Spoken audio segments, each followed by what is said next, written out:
Welcome to the Scotland Against Modern Slavery podcast. We haven't been recording many podcasts over the last few months, but I met this man, Judah Tana, relatively recently after reading an article in the Sunday Times way back in June this year. The story that I read showed me a side of exploitation that just never crossed my mind, not in all the years involved in Scotland Against Modern Slavery. And we had to speak to this man. So I'd like to welcome Judah Tana from Global Advanced Projects to the Scotland Against Modern Slavery podcast. Thank you very much. It's good to be here. Judah kindly spoke at one of our roundtables recently, and as many people listen, we don't record them, so thought we'll get Judah on to give us a short conversation insight into some of the topics that we're going to speak about, particularly scam farms and the devastating impact that has on those that are trafficked and exploited into those farms, and the work that this man and the organisation that he has founded do globally. So, Judah, again, thank you for your time. And we're going to start on a bit of a story, but the story that I read was so moving and so brutal. I think I can't do justice of what I read from that article. So I got in touch with you. So Judah, thank you. Could you tell us a little bit about Global Advanced Projects before we kick off? Sure. So Global Advanced Projects is in Mesot, Thailand. It's a border town between Thailand and Myanmar. And we are responsible for both the recovery to repatriation of victims of human trafficking for forced criminality. Now, that's the victims that have found themselves inside these scam centers that are plotted along the Thai-Myanmar border, all being inside Myanmar at the time. But the victims, in order to be able to go home, need to be able to come back through Thailand as a transit country to be repatriated to their home country. So we talk to victims while they are still inside the scam compounds, while they are experiencing the most horrific, torturous conditions. Uh, and we, I guess, in a sense, give them a glimmer of hope and perhaps give them some ideas of how best to navigate their way to freedom. And then from there, we're able to help them through their process of either being identified as victims of human trafficking or using the immigration system in Thailand to be able to go home. I've also become just an advocate for victims of human trafficking, specifically to do with forced criminality. And so spent many of the last 3 years really just focused on trying to get as much information out there as possible and to support the victims inside the scam centers and, of course, the victims that are all over the world. Scam centres and hope. Tell me, Judah, or tell us, what is a scam centre? So it's relatively new when describing what a scam center is in this kind of in this respect. Now, obviously, we've heard of scam centers or scamming groups previously, but you would find that that was maybe a hired building somewhere, a random 10 people in a house somewhere in the middle of a city, which have been using scamming to I don't know, defraud people from other countries or even their home nation. And then that's kind of grown to what we've known as being like email scams or phishing scams. I mean, we've kind of heard the term scam passed around a lot, but what people don't realize is that Chinese organized crime have actually gone to the extent of investing millions, tens of millions, even hundreds of millions of dollars into purpose-built cities. We're not talking about a few buildings here. We're talking about a city that is able to house between 40,000 people and over in one particular scam center. The whole idea of why building this mass center is for the sole purpose of scamming. That's defrauding people in foreign countries to take investments online and essentially lose all of their money. Now, they use many different avenues. And what people don't often understand is when you get a scam call or you get a scam email, you don't necessarily realize the person on the other end of that email or call is actually someone that has been human trafficked into those scam centers, held against their will, and absolutely abused and tortured in order to make them work on a daily basis. And they work for about 17 hours a day, if not more. And if they do not make their quota per day, they are punished horrifically in order to motivate them to keep going. And so this cycle brings about a victim in both senses. There's the victim inside the scam centers, and then there's the victim in our home countries that are losing their wealth due to these online scams. So we hear of victims of scamming, and we think of the person at the other end, the person that's sitting at home that's been duped by somebody intentionally, and they've lost their savings or whatever it might be. So that you just to hold on there for a moment about how it works in a scam center, the brutality of it. I have some of the pictures from the article that attributed to the Sunday Times from this. Do you mind, but Judah, if I share them and you can maybe describe what you see, if that's okay? Sure. So let me just get I'll share my screen. So Great. Yeah. So the first picture you're looking at, I mean, the line, the squiggly line is a river, and essentially to the top of the page, you're looking at Thailand, and halfway through the page where that river intersects is Myanmar. And as you can see, there is no development. There's no housing. There's nothing in that area. That part of Myanmar was totally undeveloped. Several years ago, they were cornfields, rice fields, and villages that would live subsistence living, so hand to mouth living, just propagating the land. And they've been doing that for generations. And you've got a very small cluster of housing on the Thai side, which is a very small Thai village. And that village obviously is around the agricultural part of Thailand, growing rice for the people around Thailand. And that's a slide that's only taken, I think it would be 3 years ago in that picture. and I'll move on to the next one here. So now we fast forward, and it's incredible. In 3 short years, every single thing you see in that picture, as you can see in Thailand, there's no development. The villages remain the same, the houses remain the same. But everything on the side of the river in Myanmar, that is a purpose-built scam center. Now, that is KK Park. It's one of the most notorious. It is also the largest scam center, I think, globally. They've subdivided it into 6 sections now. So there's 6 suburbs, KK1 through to KK6. They work independently of one another, and yet their sole function is to continue scams.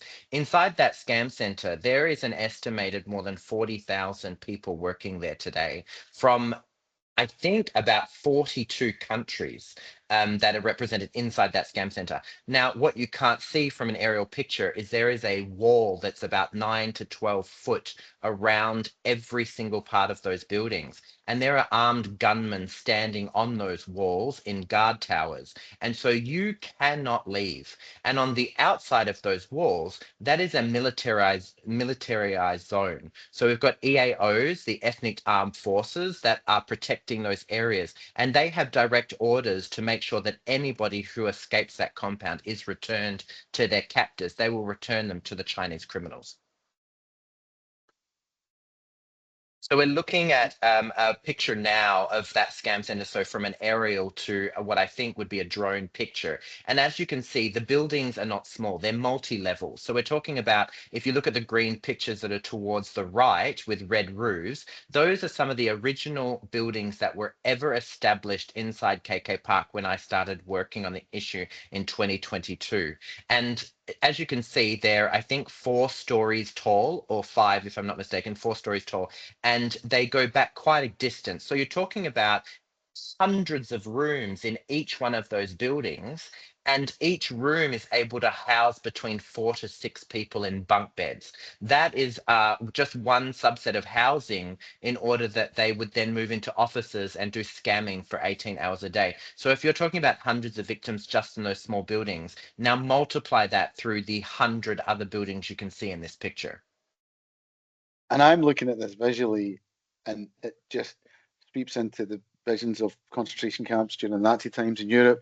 That is the layout. That is what it feels like and looks like. You know, honestly, they've, like I said, that this was purpose built.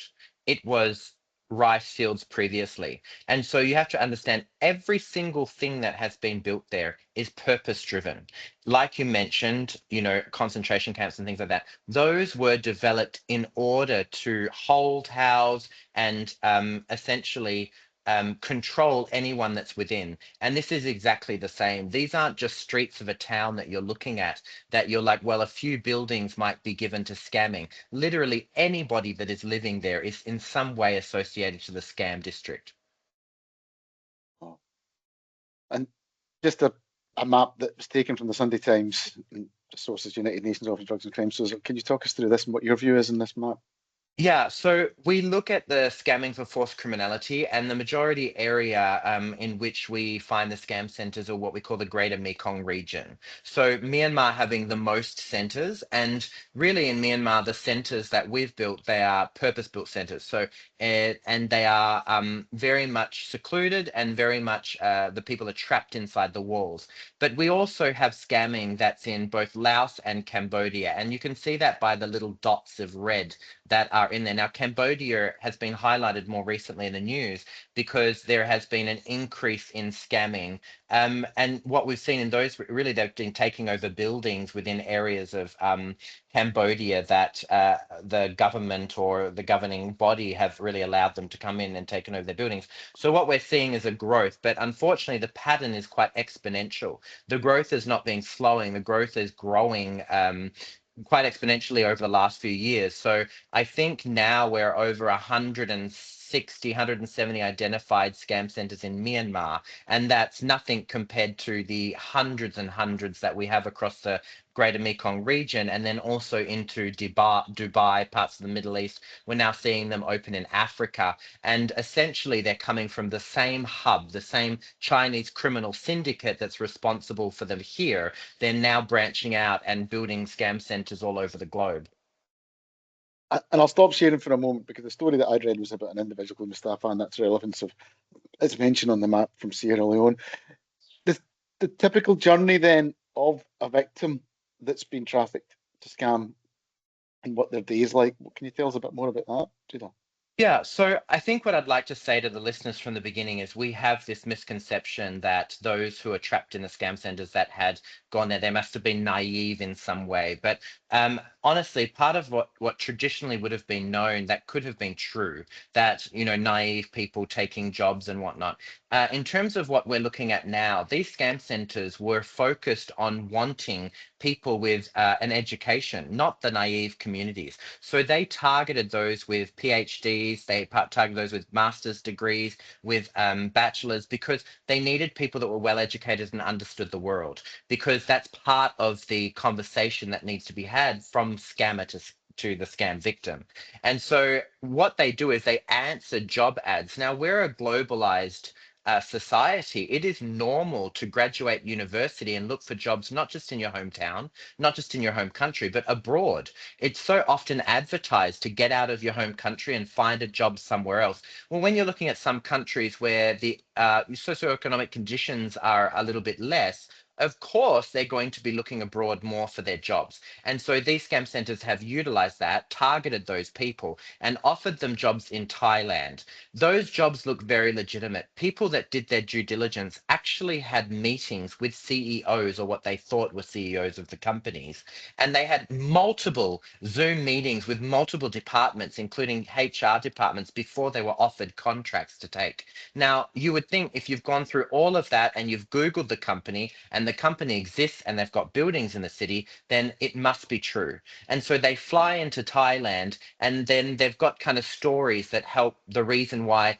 okay, you're being employed to work in Thailand, but to understand this is a import-export company you're about to work for, you want to understand where the factories are where the factories are housed for what we're distributing. So the boss has asked us to take you down to the factories that are in Mesot so that you can see at a ground level what you're about to take on on, and that way you'll be able to help and help the company move forward as we branch out into other parts of the world. And so you unknowingly in the beginning of your job go, of course, that makes sense. My boss has called me to go down to view the behind the scenes part of our company. They drive down here unknowing, and then overnight it quickly changes. People storm their rooms in the middle of the night, their passports are taken, often held at gunpoint, forced into vehicles. Those vehicles are then driven very early hours in the morning, 4 a.m. in the morning, down to a river. You virtually have no time to think. People are screaming at you, and gunmen have them pointing at your head, saying you will just get in this boat and do as you're told. I think by the time the penny drops that you're actually caught in something bigger than yourself,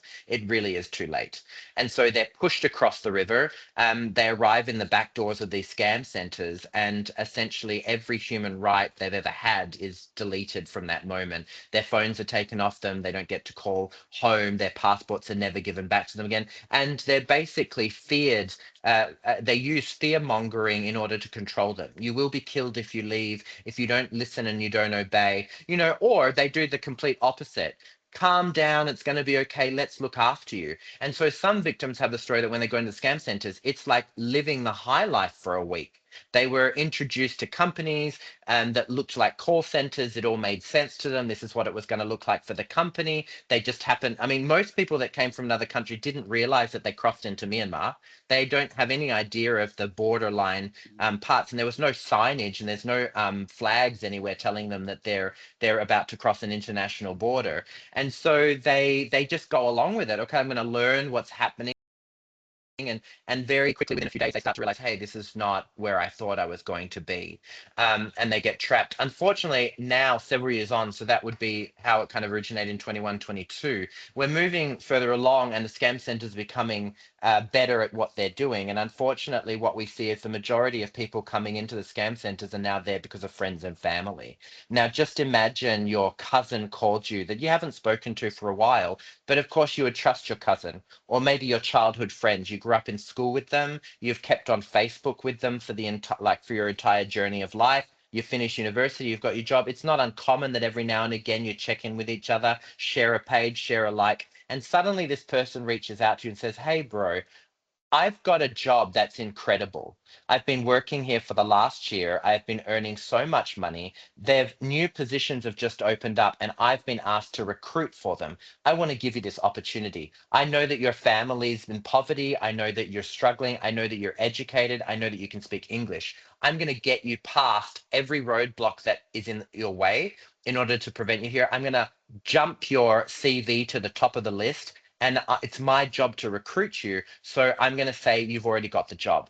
And you trustingly move forward with that. Why not? They are literally telling me they're living there. They're literally telling me everything's okay. And they're literally inviting me to an income that's not possible to earn in my home country. And so you go blindly, but it's not. You go because you believe what it is that you're hearing from your loved one, your family, your relative, and then you arrive in the scam compound, and unfortunately per person, the recruiter is now being offered between 2,500 and 5,000 US dollars just to bring in someone to the scam center. Which means if you're getting paid 5 grand and you bring 3 people into the scam center a month, that's $15,000. That is a good income. It doesn't matter where you come from.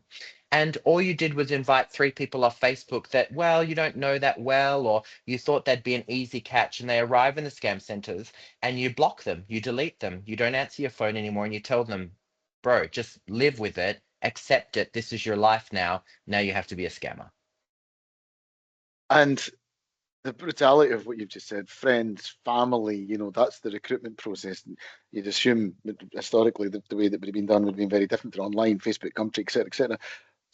When they're there, so they've arrived, they're supposed to scam, what are they doing? So they go into offices, and they're usually working in teams. So it could be about 9, 10 people per table. They work in teams. Now, essentially, they are given aliases online, and they scour. We have the first division of people, and they're just the finders. And their job is literally to find phone numbers online. So they'll be told, find US numbers. They get a fake alias on all social media.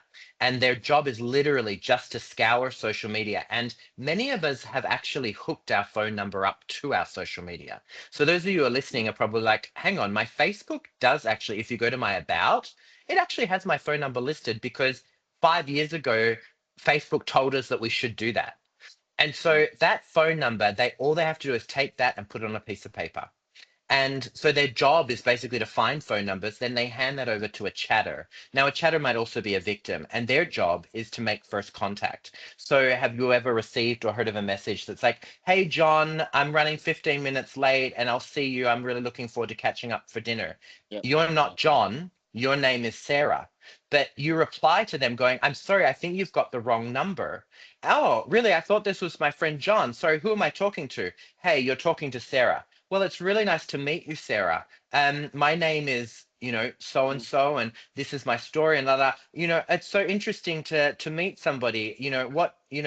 They open a conversation, and all of a sudden, Sarah went from not knowing someone at all to engaging in a conversation, and then they're asked because they're on social media, "Hey, do you want to take this conversation to WhatsApp? I'd love to get to know you more. I'm really interested in the type of work you're in. I'm really interested in, I've had a quick look at your social media. It's really intriguing. I'm into what kind of industry you're in or you're running." And all of a sudden, they kind of spark this conversation. Those chatters need to use a very certain planned script.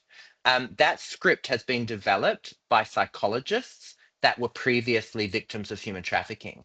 And those scripts are so well designed. On average, it takes 2 weeks from a victim to have first contact to the victim's giving money to an investment. That's how perfect it is. 2 But the weeks chatters, 2 weeks, it's because they're so unbelievable. efficient, It's so so productive. efficient and effective. Yeah, And yeah. everything is designed in reeling and pulling you in. It's incredible. And it's not like you would think. They're not throwing, the rod out there every single day going, invest, invest, invest. They play hard to get.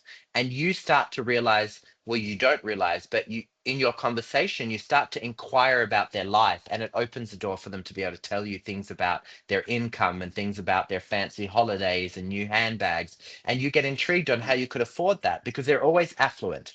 Everybody that they chat to is always affluent. And suddenly you're asking them for investment advice because their portfolio has just grown an extensive amount in the last few months that you've been talking to them, and or the last few weeks that you've been talking to them. And so you become intrigued. Now, they haven't once tried to convince you to invest. In fact, they've done the opposite. They told you, we don't want to ruin our friendship. I don't want you to invest. I don't want you because you might lose everything. And you turn around and go, let me do it. Like it's me asking you. You're not asking me. And so suddenly you're convincing them to let you invest. You invest, and the system is so well orchestrated that you'll actually get a return on that investment. Friday will come along and you'll get a payout, and you'll go, my God, this person on the other end of the line, that Johnny that I met 2 weeks ago that I had no idea, just got me an extra $1,000 on my investment. My mind is blown.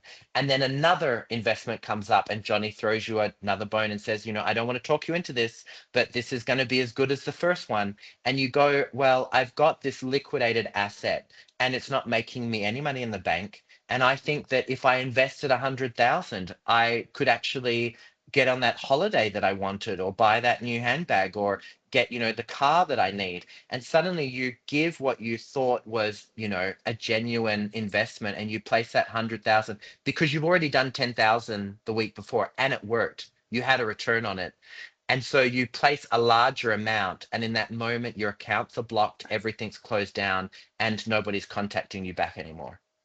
And that's what we hear about in the end of the story, is those victims are the ones that have been targeted. But the complexity, but when I see the pictures that we just shared of the size of those compounds, that's investment. That's a whole lot of money coming in to build those, right? That's huge. So see, now I'm just going back to the actual the individuals that are in the scam farms. Their lives sound pretty brutal. 9-foot fences, can't leave, threatened, physical violence, all of those types of things are happening, right? How do they keep them there? How do they, I know the compounds in place, but how do they actually keep somebody on the phone motivated to do this? Because that's hard to do. Like I said, in terms of the scams, psychology went into writing these scripts. Well, psychology went into designing the scam centers. And they designed it in a way to be able to control the minds of everybody that's in there. And it doesn't take long, because when you are stripped of all of your rights as a human being, when you are treated with the absolute worst treatment, but you've seen somebody treated worse than you, your hope is that you will never be treated like them. And so the scam compounds target certain groups in order to treat them worse, so that to motivate other groups. You don't get motivated by somebody hitting you. You get motivated by hearing that the guy next to you is not here today because he got killed yesterday because he didn't make his target. And so what are you going to do? You are going to make that target. And then to add to that, they are actually given time in their off time to talk to their family and loved ones at home. Now, they are so sure that nobody can come in to get them, because Myanmar is a sovereign country, but it's been at war for 70 years, and it has an absolutely destroyed government system that's run by a junta militant um, regime that doesn't care about any of the political politeness of anything. So nobody's coming in to get you. And they are so sure about it, they'll let you call home. And the purpose of that is that you keep this glimmer of hope alive. If you're getting on the phone after 18 hours and your loved one's saying, just hang in there, just do everything you can to survive. I don't like, please. And they tell them, I'm scamming. It's the worst thing I do. Mm. Just do it, please. I beg you. Just go to work tomorrow. Don't fight with them. Don't argue. Don't ask to leave. Just put up with it. And you know what happens over time? And we've looked at it when children are abducted and they're treated in a certain way. And we've got this syndrome that takes over, that almost a child can believe that their captor it loves them, cares for them, protects them. That actually happens in this scenario. And we start to hear from victims, oh, my boss told me this. My boss promised me that. My boss said I'd be okay. And I'm talking to these victims going, the same boss that's locked you up for the last 6 months? The same boss that stopped feeding you for 5 days when you didn't make budget, and the same boss that locked you up. Oh, it's different now because I understood. Like, I mean, you got to understand, I was bad then. I was refusing to work. I was disobedient. But now that I've been obedient, I mean, I'm Yeah. treated well. It's going to be okay. And so it is a mind bending operation that is specifically targeted to work on all these people's emotions through fear and control and disbelief and a glimmer of hope. And you wrap that all up into a polite package where you look outside your windows and there is a 9-foot wall with a guard on top that's going to shoot you if you run. There is literally nothing else you can do. Absolutely last ebb of life. That sounds so brutal.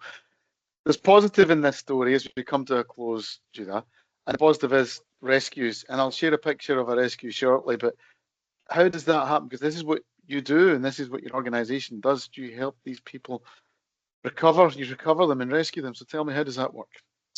Yeah, so unfortunately, rescues are too few and far between. I wish really we could do more. We are definitely disadvantaged by both the borders that separate us. But what we do see every now and again is that we're able to press on the right doors and make the right phone calls or connections. I mean, it is a diplomatic dance between countries. It's a trilateral conversation between countries and criminal bosses, and then there's also negotiations that need to go in place in order for people to pay ransoms to leave. So a ransom could be anywhere from $2,000 to 50,000 US dollars in order to get out of the compound. So often the rescues aren't like Rambo. You're not going in there and beating down doors. You're literally negotiating with criminal bosses to reduce a ransom to what, 4 or 5 thousand US dollars, and then you're convincing families back at home to beg, borrow, steal, anything that they can, sell everything they've got, their land, their animals, their cars, whatever they have,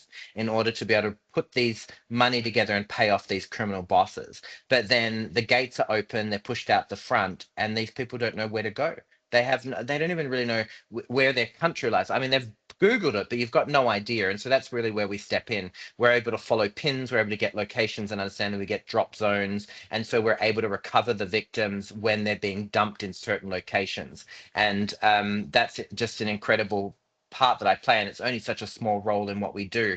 But I love it when we're successful in those kind of, whether it's the negotiations, or whether it's those, rescue missions where we're able to pick up people in the middle of the night or whatever it is. But the picture that you're looking at now, I mean, it was back in February, and it was such an incredible day because no, it was before February. Now I'm looking at the right picture. They rescued 260 people, were taken from one of the most cruelest, inhumane centers that we've ever known. And they military had, I guess, probably enough bad publicity against them in Myanmar that they decided to really, and enough evidence came out of the brutality that these people suffered with, being able to identify the marks and bruises, battered, broken bones, people needing immediate surgeries, and that to even be able to recover. The military went in and collected 260 people and brought them to Thailand. That's a barge that they were on between the two countries. And we were there on that day in order to welcome them, not just to Thailand, but welcome them to freedom. And for some of them, it was the first time they ate for maybe 10 or 12 days. They were in isolation, being jailed inside the compounds, because you get jailed for poor behavior or bad, poor, not being able to make your targets. And so, it was just incredible to be able to see these people set free. And you're just a shot in this picture, right? So you're actually in front of the people that you see at the front. What were you doing at this point, Judah? We were we were packing food bags. So we were right there off the side. They needed to get moved from this place into another room. There was military cars and everything. We had the privilege of being invited into the room by the government. We're the only NGO organization allowed in, and our partner organization, Acts of Mercy, into the room to care for these victims. And so our job was to, figure out where they got to sit, what nation they came from. We were taking, IDs, because they spoke so many different languages. We had so many different countries. I think in that list we had 16 countries.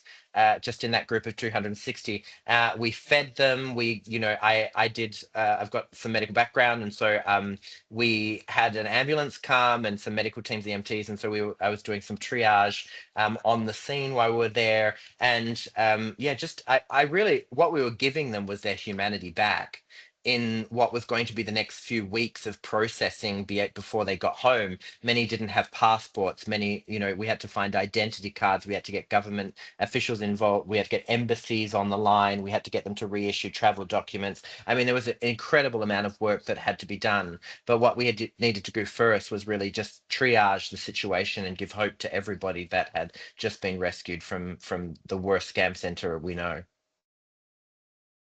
Judah, you've been so insightful. You've opened up the minds of many, many people already.